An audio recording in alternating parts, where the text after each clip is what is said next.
Right on. Yeah. So for anyone who's tuning in, welcome, welcome. This is my friend Amanda. We met on the mastermind for Breaking Normal for birthing book app or whatever it is, a year-long plan. And yeah, this is part of it. We made a cool connection, had some stories that kind of intertwine. So yeah, we're kind of just sharing that with everyone today, and yeah, just kind of seeing where it goes. So one of like the biggest connections that I noticed with like you was like when you talked about like your transformation between like an athlete to having that identity stripped away, and the big impact of your car accident. Like, could you speak about that a little bit? Sure. I'll just give a quick intro so your folks know who I am. I'm Amanda Yes. Heisman from HeismanHealth.com. I'm an intuitive nutrition and energy coach, and I help folks eat intuitively and eat for energy so they can use that energy and that intuition to just build a life that they love. And so that food and meals aren't really like this thing or this struggle anymore. That's really my bread and butter and what I love doing. I also heavily explore the spiritual and emotional sides of nourishment, coming at health really holistically. And I'm a nutrition intuitive, so I can channel the needs of the nourishment body and give intuitive nutrition messages. So that's been interesting. That's been an interesting layer of my business as well.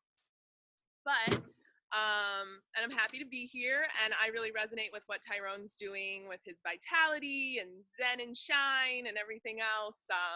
A lot of our words, I talk about the energy of nourishment, he talks about the energy of vitality, which really are like in a beautiful dance, right? They like just bathe together.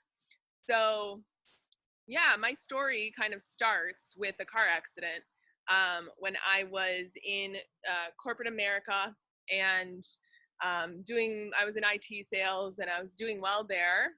But I got in a pretty serious car accident and suffered some herniated discs, and suddenly like my life as I knew it kind of came to a halt. But it wasn't this like screeching halt, it was like this slow, painful death. I was trying to kind of like fumble my way through a recovery. I looked the same, I felt the same. There were no broken bones, there were no blood. It was all disc stuff. So I looked the same to my friends and family, but I was in chronic pain a lot of the time. And I kind of went through the Western medical system of that, you know, CT scans and MRIs and neurologists and PT and the neurologists, that kind of ended with them telling me to fuse my discs together. And I was like, no, I'm not going to do that. So Yeah. I What did. made you make that decision? Like, what was like I'm gonna take this other path as opposed to, Yeah. listening to this? Um, it was just a knowing. It was just what I would call now a body knowing, an intuition knowing, a full body no, like a no, like that's just not happening. Um, when like one of those intuitive hits when you know something. And I didn't know, I didn't know many holistic modalities or many other paths out there at that time. I just knew not that. And I feel like that's a lot of times where our journeys start, is not that we know where we're going, but we know where we're not going. And Yes. yeah. So I know you and I have talked before about like moving away and into something. So it was kind of that energy, this gradual shift into, I just got to explore. I just got to find what works for me. And anyway, to circle back to your question, a lot of the recovery was kind of a stripping away and stripping of layers of like outside characteristics that I presented to the world, right? So Right. I had a whole thing, I had a lot of identity wrapped up in being a success, like being a successful professional, and being like, I'm a firstborn, like just high achieving, like, go sort of thing, like work hard, play hard. But I wasn't resting hard. I was just like going. I had a lot of identity wrapped up in athleticism. Like to me at that time, at that time, that was the athletics and sports were kind of like the end all be all of health. Like I didn't think much about nutrition and other parts of health. That was just what I did. I did marathons and triathlons and soccer and basketball and just like a lot of sports. And that was kind of how I grew up as well. And I had identity wrapped up in like beauty, outward beauty, I guess. And after that accident, I gained about 20 pounds. My body looked differently. My body felt differently. I couldn't do a lot of the things that I wanted to do that I'd found so much identity in and joy in. And I kind of was, I kind of struggled to figure out what am I if not these things, right? So yes. It was a painful year. It was a painful year, and then something kind of clicked somewhere in there of just trying to find at least one thing that I could do or something that I could resonate with, whether it was physical activity or not, but just one thing that I was like, who am I? You know, that's like, absolutely, yes. Yeah. I can resonate with that. Yeah, I'm sure you can. So, I started researching about nutrition. Something kind of finally clicked in me where I was kind of started to put together the intake with the output. Like, oh, if I can't go run 5 miles anymore, maybe I should take a closer look at what I'm putting in my body. And then I was just dumbfounded with when I changed that, how much more energy I had, how much better I felt. Just felt the energy felt exponential in comparison to like the small changes that I made. So was it kind of like a experimentation kind of process where you're like, yo, I have no idea like where to even start. I'm just gonna start testing these things out and kind of gauge like how I feel with this and stuff, or is that kind of how it went? Absolutely. And it was one of my favorite authors. I talk about her a lot, Martha Beck. She has a book called Finding Your Own North Star. I don't know if you've heard of it, but she talks a lot about like your body compass and your inner knowing and how does it feel in your body. So I just read that. And again, that was like prior to really being exposed much to like holistic modalities or spirituality or anything like that. I read that and it made a lot of sense. And she talks about just doing the next illuminated step in front of you, like not worrying about the month-long, year-long, 5-year-long plan, but what do you feel like doing right now? Do you feel like taking a nap? Your body's probably telling you you need, you need a nap. Do you need so that's what I was exploring with food, and that's what I was exploring with yoga and qigong and osteopathy and all of these different modalities, acupuncture and all these things that I'd never tried before and that I was then getting results from. So I really, after leaving that accident led to me leaving my corporate job and then really just following those little micro steps, those little baby steps, those little intuitive hits to be like, not this, that, and that kind of, it's your soul's little breadcrumb trail, if you will. Yes. Yeah. I had, like such a similar experience to like growing up as like a hardcore athlete, like sports all the time. And it was like weightlifting in the gym. Pardon? What sports? And tell me about. Yes. So yeah, growing up, I was like a multi-sport kind of guy, like played like soccer, basketball was my big one. Rugby, volleyball, like tennis, cross country running. You too, loved it all. Yeah. So you too, yeah? And you said you're a baller too, eh? Yeah, I love basketball. Nice. Yeah, I love it. So yeah, I mean, yeah, same kind of thing. It was like, with the sports, it's like, yeah, I'm like a all-American kind of style, like had that kind of like identity, like a little bit. And was going to the gym, like working out, and it was like I was just working out for like looking good and being like, that aesthetic appeal. And then sure enough, have like this injury where pull my hamstring, get sick, And then all of a sudden, I can't do those things that I'm used to doing, can't lift heavy, all that kind of stuff. So that's same thing like what you're talking about. It was like, all right, well, I'll try some yoga. I'll try eating healthier, started working at a health food store. Yeah. So yeah, I can definitely understand that transition from, having that identity stripped away and being like, all right, I'm going to have to really feel more into this situation and kind of experimented through that. So, Yeah. yeah. And it sounds like both of us have had like, an exploration of our feminine side, in the sense of you had to look at more yin exercises and more gentle exercises, Yes, exactly. Yeah, and I noticed that too. I remember hearing something from like Elliot Hulson, and he was like talking about him doing yoga as well, because he was like, yeah, this is your body finally telling you like you've been skipping out on the winter of like your soul, like you've been going too hard for too long, just keep on going. I So got goosebumps. love it. Yeah, especially and especially me in a feminine body this lifetime, it was like making me sick to be so far into like the young side, if you will, without any swinging back to my natural state.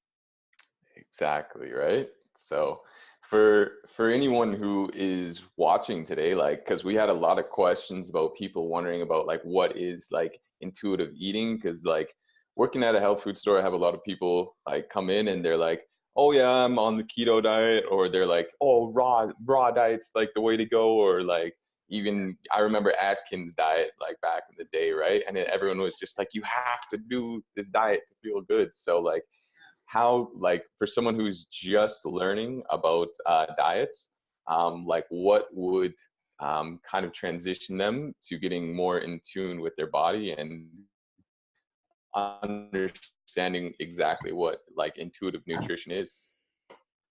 Sure.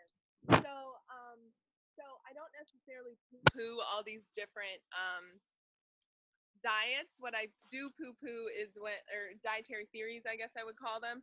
And in nutrition school, I tried a lot of them on myself. Like I did a month of this and a month of that, and several months of this and that. And I was kind of my own first client in that sense of seeing how my specific biochemical individual body responded to those things. Um, but those things can be really good information if you kind of like notice the own research of your body's response to those specific dietary theories. You can get some good information that way. And one of the common threads is that they usually kind of cut out the stuff that's traditionally not so great for us. But then there's a lot of things that are individual.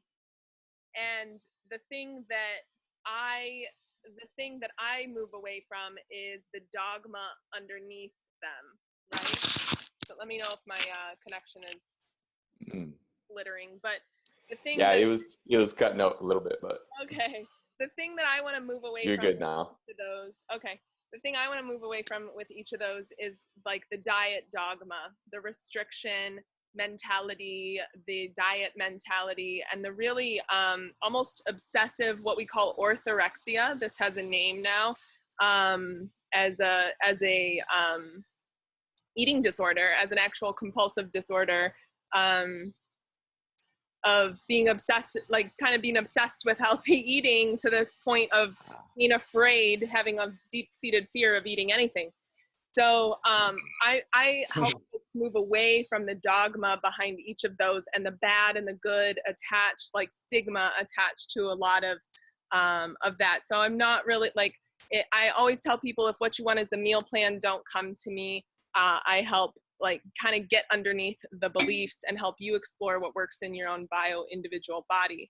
So intuitive eating is stepping into the energy of nourishment. It is trusting and realizing your own power as a sovereign individual, that there's an energy inside of you that always knows what you need to put in your mouth, right? Like you have that. It's your divine birthright to be well nourished. And somewhere in there what you need to be nourished. But in this kind of, in this construction of society that most of us have grown up in, that's that's not how we grew up, right? So it's not like you wake up one day, you say, I'm going to intuitive eat, and you're all, oh, with your body. It's kind of, it's a process, right? Are we good? Yes. Connection wise? Yep, you're back in. Yep. Okay. Did you hear all of what I said or no? Yes. Yeah, you're just what I just had finished on from what I heard from you is that we didn't grow up with this understanding of intuitive eating. So, um, but yeah, I loved everything that you said about that. Like, I definitely resonate with that. I know, like myself, I was at that point where it was like I was eating like so restrictive with myself, and I was eating healthy food, but it was like, I couldn't even have like a sliver of a donut, and I'd be like, nah, no, like you cannot have like any of that today. Like it was just like hardcore, and like my body would like feel tired afterwards and stuff, so I wasn't as in tune with my body, even though I was eating like healthier foods. So, but I wasn't really in tune with my body. So still been like a journey in terms of that. So Yeah, so I run an intuitive eating program that's actually built to take one through like the practices to like practice on a daily basis to get more in touch with that body intuition and that body knowing, and to really release a lot of the judgment around food. Like that's the underlying thing, is releasing the judgment and just replacing it with curiosity. Like, this is interesting. Like, I'm just doing some research. There's a whole mentality shift that kind of goes into that. And at the same time, stepping into the energy of nourishment, which is really like open and free. It's not this kind of restrict. I always like feel when I'm feeling the energy of like the diet industry, it just feels like in a box, right? The energy of nourishment is naturally really open and free, and like there's a lot of space there for you to explore and just get curious with your body. Like, wow, we chose this body in this lifetime to walk through. Like, this is our chosen vehicle in this lifetime, and why be divorced from it? Why not be in touch with it, right? Like, feel, absolutely. experience. Yeah. Yeah, I resonate with that. I've been there with diet dogmas for sure. Absolutely. I mean, it's almost kind of like if you were like listening to music and it's just like you can only listen to rock music for like this whole entire month. Yeah. And you're like, but I want to listen to like some rap or like some R&B. And it's just like, no, no. You're just like, in the vibration of rock the whole time, right? It's just like, come on, like I'm curious about like even classical music or even I don't know, whatever anyone listens to. Yeah. So it's like, yeah, just being more into that energy and nourishment. So what's like one thing that someone could do today to like one small mindset shift or like one small practice or anything that they could do to step into that energy of nourishment and really adopt those principles of being more intuitive? So. Yeah, I'll give you a mindset shift and I'll give you a physical practice. So to step into, I'm just a little closer to what I think is the connection. The release. Sounds good. I said releasing judgment for curiosity, like replacing judgment with curiosity. If you can kind of wrap your brain and your heart around that, there's a lot of freedom to be found there. If anytime you find, because once we start noticing that internal dialogue, that's a lot of kind of self, it's not self-loving, right? It's this inner critic talk within ourselves and really judgmental towards ourselves. Once we start noticing that, you'll start catching yourselves and going, like, I'm curious. I wonder what that's about, or curious about what food makes me feel what way and what my own bio-individuality is doing. So that's like a really a great first step to kind of mantra. You can write it on your bathroom window or do, wall, mirror, whatever that is. and read to yourself. The other one is, I was just talking about this with a friend the other day, is the simple practice of chewing your food.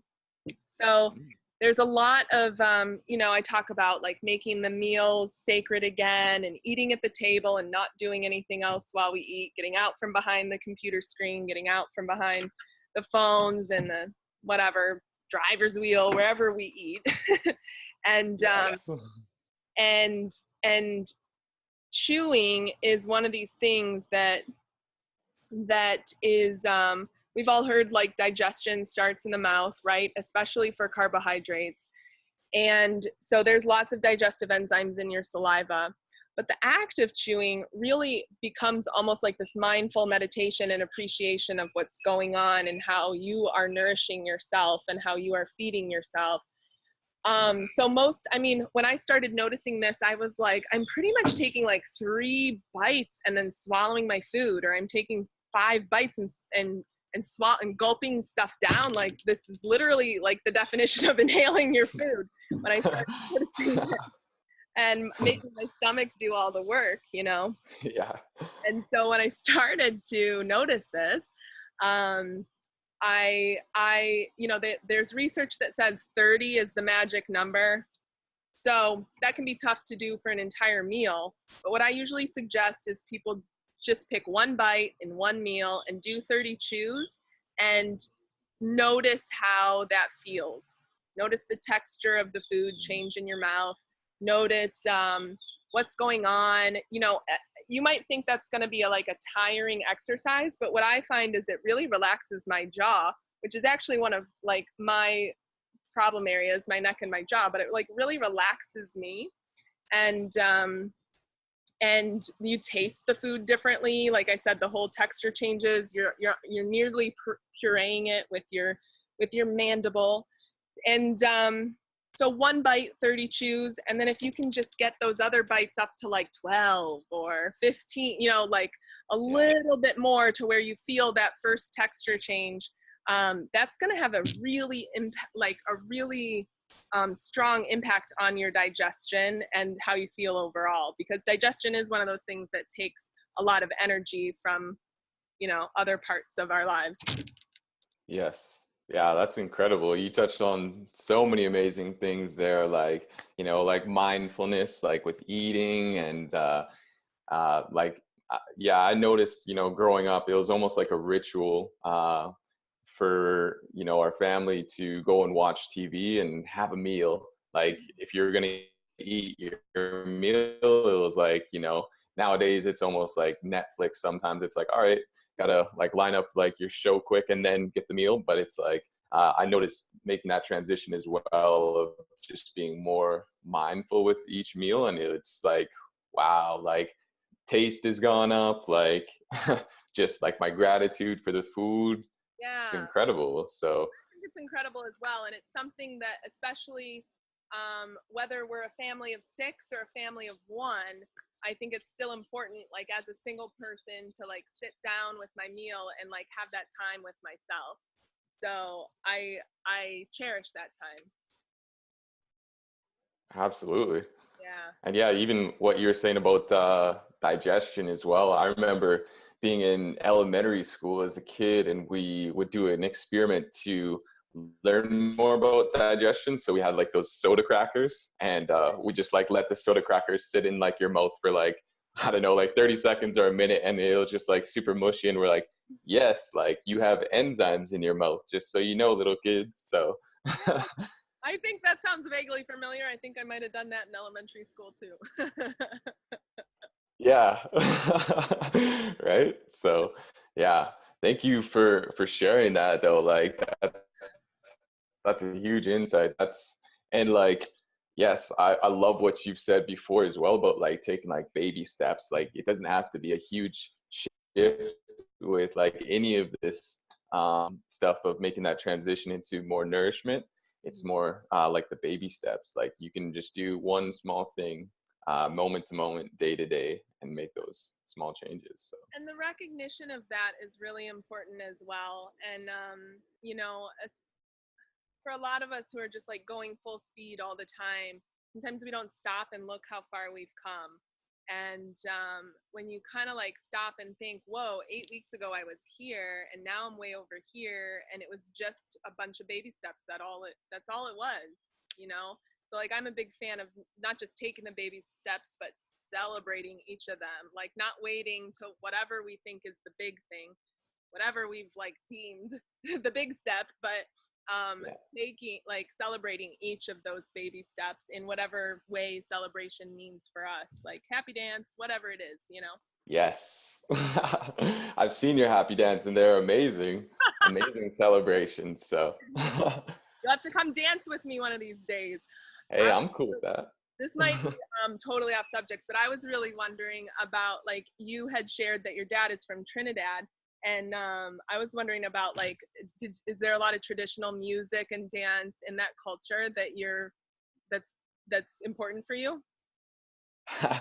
Yes.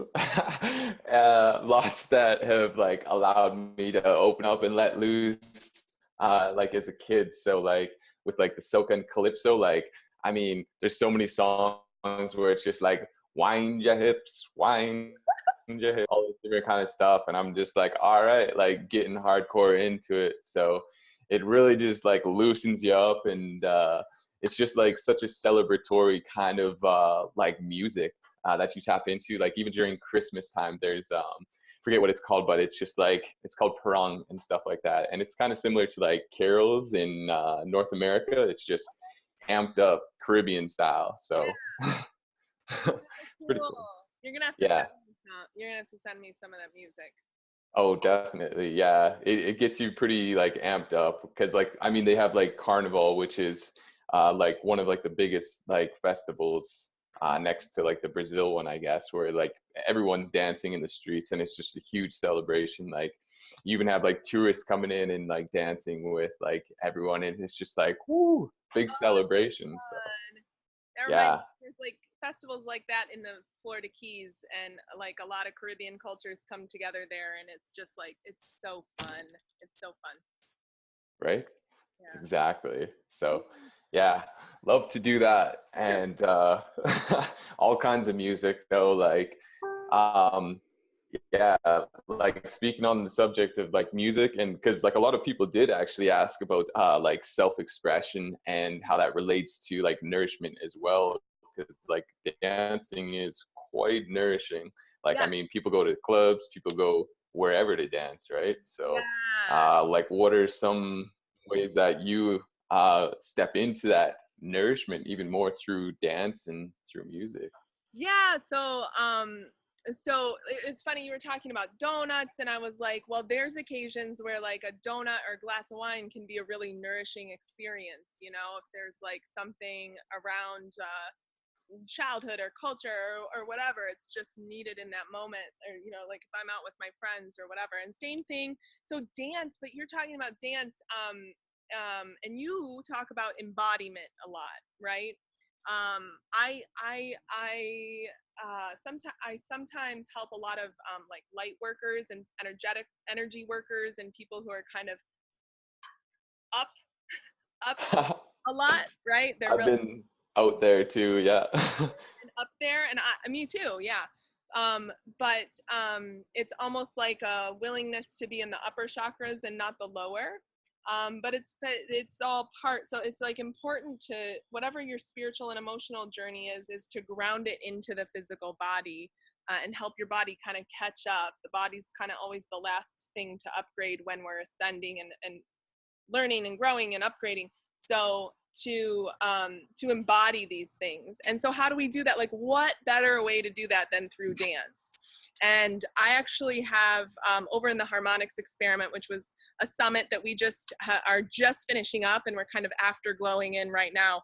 I actually had everybody get up and dance with me to an intuitive eating mantra, right? And to, like, after the talk I just gave, to kind of let that settle in, to kind of like let that new information and mindset switch, you know, kind of emotional upgrade, to kind of let it set into the cells. So we like danced it in, right? We just kind of moved our body, moved our hips. I mean, I am an equal opportunity dancer and music lover. I will dance to anything that you put. And I think it's important that people dance or move their bodies in ways that they love and in ways that they enjoy, that's really pleasurable for them. Just like food shouldn't be a punishment, neither should physical activity. So if you don't feel like going to the gym, don't freaking go to the gym. Do something that makes you happy, whether that's shooting hoops or take like swimming or dancing or whatever makes, like whatever you feel like doing that day. But of the big five, I usually talk about the big five universal truths, because there is so much bio individuality. But of the big five universal truths, water, vegetables, sleep, movement, and love in our lives, like humans need adequate of these five things. Movement's one of them, right? So but it's got to be pleasurable for the individual. I think I kind of went on a rabbit trail. Did that answer your question? Yes, absolutely. I think that was more of like a beautiful like sprucing from the question. So it was like, woo, this is a beautiful tree that Amanda just sprouted. So yeah, it was cool. Yeah, especially with like the five truths, and especially what you said about like movement and stuff, and it being nourishing. Like I remember like playing basketball, practicing basketball, and I would toss in like certain songs where I could like dribble to like the rhythm of it and like really feel into like the movement, and like when I would get into a game, like I embody that movement a lot more, right? And like you see that with like professionals, like before the game, they got their headphones on and they're getting into that kind of flow state and, you know, getting into that kind of a rhythm kind of stuff. So yeah, I loved what you said about that. So is there like with your harmonics experiment as well, like I saw like a lot of this stuff that you guys were talking about was like understanding like the essence of like one's like soul and expressing that through like not only like sound but also through like colors and vibrations as well. So how does that kind of tie in? Yeah, well, I see it as a really beautiful metaphor. It's both metaphorical and almost literal as well, because we all have a frequency and a vibration, right? But it helps me understand it more to think of it metaphorically first, and that is that like the harmony and just the working together of all of the pieces of ourselves. First of all, in the physical, well, for me as doing what I do, I think first of all in the physical, right? Like you need all these different body parts and organs for your body to do what it does, and just what an amazing dance is happening inside of your body when you don't even have to, you know, your heart doesn't skip a beat, your lungs don't forget to breathe. There's this dance of digestion and detoxing going on all the time, and then you release what you no longer need. It's like this beautiful thing. It's this beautiful dance. But the heart, and then I think about it more holistically in the sense that we need all sides of ourselves: physical, mental, emotional, spiritual. And that's what the harmonics experiment is. We're talking like we're talking about bringing the essence, when we say essence into form, or like an idea into creation, or how do we get from one place to another, right? Whether it's us offering our creative gift to the world, or whether it's just going from one place to another. So like, how do I get to a place of feeling abundant when I really feel broke? Or how do I get to a place of feeling vitality when I really feel sick? You know, like there's the reality of this is where I am right now.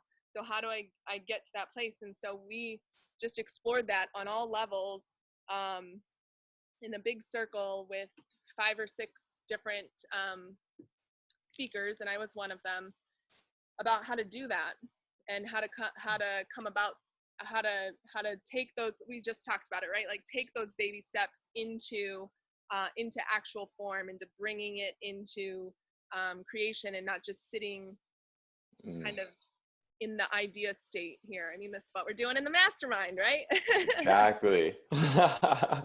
Yeah, it's so true. Like myself, like I get into my head quite a bit, and I'm like, you know, very like dreamy, like, oh, it's gonna be like awesome and all this stuff. And it's like, well, like that's like a beautiful like picture, but how do we actually like paint that picture? How do we actually like what you said with the essence, that makes me feel like you're like an alchemist almost, and you're taking all these different essences, both like sound, vibration, like as a holistic perspective, and kind of making it all into like gold. It's like a refinement. So really Yeah. appreciate that perspective.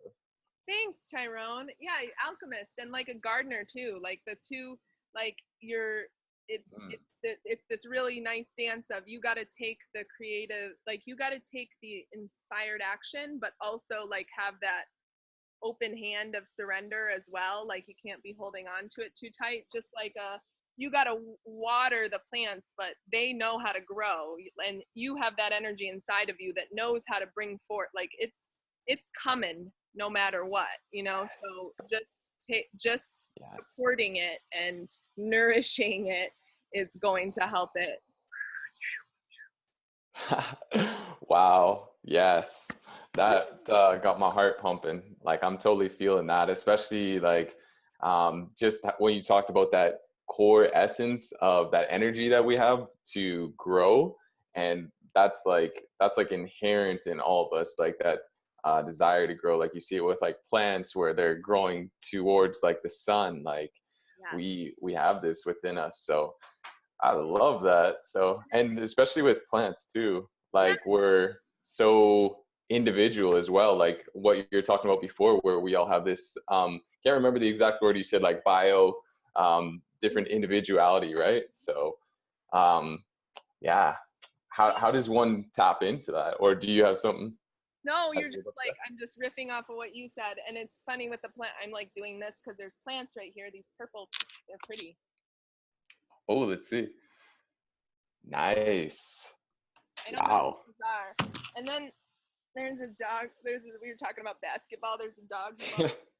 Yes. But I was also just thinking, tying in with everything else that we've been talking about, like the sun is masculine, the sun is yang, and the water is feminine, the water's yin, and it's they are both needed to make this plant grow. And then plants, Mhm. what is food but plants, right? Like what do we nourish ourselves with but things that grow from the ground? So what did you ask me? What is how does someone what?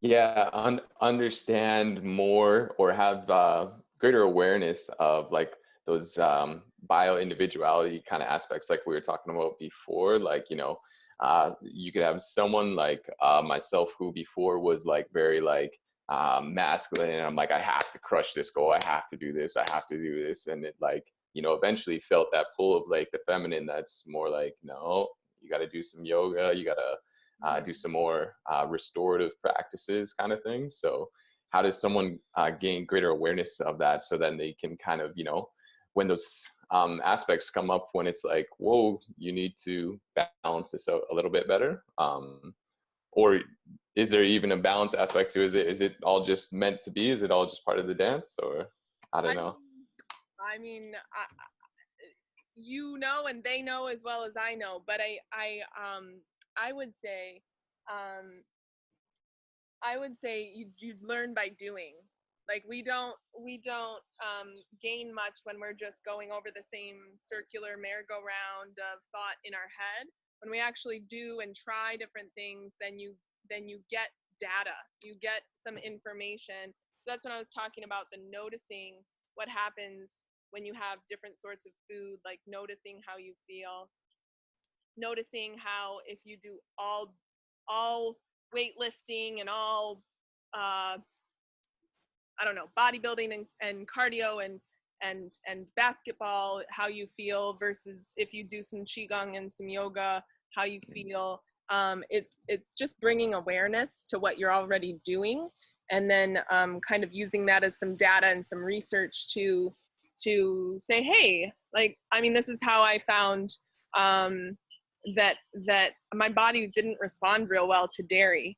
But I never noticed that in 20 some years of having dairy. I had never noticed that my body didn't respond well to dairy until I actually brought awareness to it, right?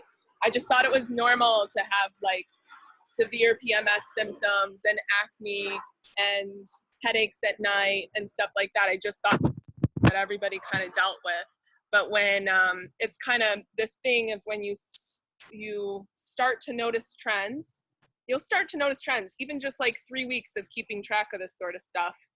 You'll start to notice trends, and then it was one of these things of I didn't realize how great I was meant to feel until I started feeling that way. Right? And that's something that happens with a lot of the folks I work with. And that's another thing is, you know, if it's all feels like overwhelming right now, is getting a mentor or a coach or someone to work with, whether it's someone like Tyrone or me or not at all, someone you resonate with, but someone who's trained to help you walk through those steps and to notice those bio-individual things can be really, really helpful. I've invested with a lot of coaches over the years, and it's been, I don't regret ever 1 cent of it. That's amazing. Yes. Yeah. And yeah, wow. You just touched on so many beautiful things again. So I think we're at our creative constraint almost here. So yeah, like, I mean, for anyone who is interested in some of your work, like what's kind of like the future looking for you? How's that kind of unfolding and sprouting up for you? Yeah, so I have a full-time coaching practice. I love coaching people one-to-one. I do 12-week one-to-one coaching, and that's the deepest way to work with me. And I have group programs as well that run on and off, live group programs. And then I have digital products that you can get anytime, that are, you know, a much lower price point, and they're recorded. You can just take yourself through a 21-day or a 30-day intro to intuitive eating or releasing sugar experiment. So I have those sort of programs, which are really nice ways to get into my my work. And so that's what that's what I do. But as Tyrone knows, I'm just kind of doing a lot of different creative projects right now, and there's going to be some involving music and dance and books and just some stuff coming down the chute, which will be really exciting. It'll be really exciting for me to branch out in that way. And you can find me at heismanhealth.com. That's my last name, Amanda Heisman on Facebook, or Heisman Health on Facebook and Instagram and across the social media handles. And I'm sorry I didn't get a chance to look at the questions that your followers posted, but if anybody has any questions, they can totally feel free to contact me wherever, on any of the, on Facebook or wherever.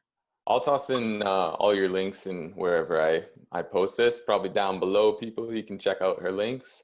Oh, and I do a free first 20-minute consult, like a mini consult, where I do both kind of helping people get clear, but also like a clarity thing, but also channeled intuitive messages. So if they want to just kind of connect and see what one of these things would be good for their bio-individuality, that's a good place to start. Great. And that's at your website, heismanhealth.com? Yes, under the offerings tab, it's there. Okay, awesome. And I think you also have some like free resources and even more about your story. So like so much juiciness on your website there, like great other interviews and amazing testimonies as well from people who have worked with you. And yeah, I appreciate everything that you shared, like in the mastermind. Like, wow, I've just had some like small little like shifts that I can already feel that are making tidal waves of like growth and change in my life. So, and yeah, just your perspectives with like your own stories, like you've been through this whole entire journey yourself. So like you are a complete embodiment of what it means to step into that nourishment of energy, and it just shows with your energy. So I really appreciate that. And I think anyone who connects with you is going to get 10 times the value that they would expect. So appreciate you sharing everything. I received that, and I appreciate it. And yet there was a time when I was just addicted to pizza and candy bars, so I know how that feels. And I just want to echo that right back to you. I really appreciate what you shared in the mastermind and just appreciate your energy as well. And love doing this. Yes, definitely have to do it again in the future, make some connections, but I'm definitely looking forward to seeing what we both are sprouting out here. So Me as well. Me as well. And we'll do this again sometime. I'll have you on one of my Facebook Lives or something. yes, let's do it. Right right. on. So yes, thank you again. And yeah, for anyone who's wondering how to get connected with Amanda, I will put the links below and let y'all know. So wishing everyone blessings today and a day full of nourishment. So Stay full of nourishment. Bye, guys.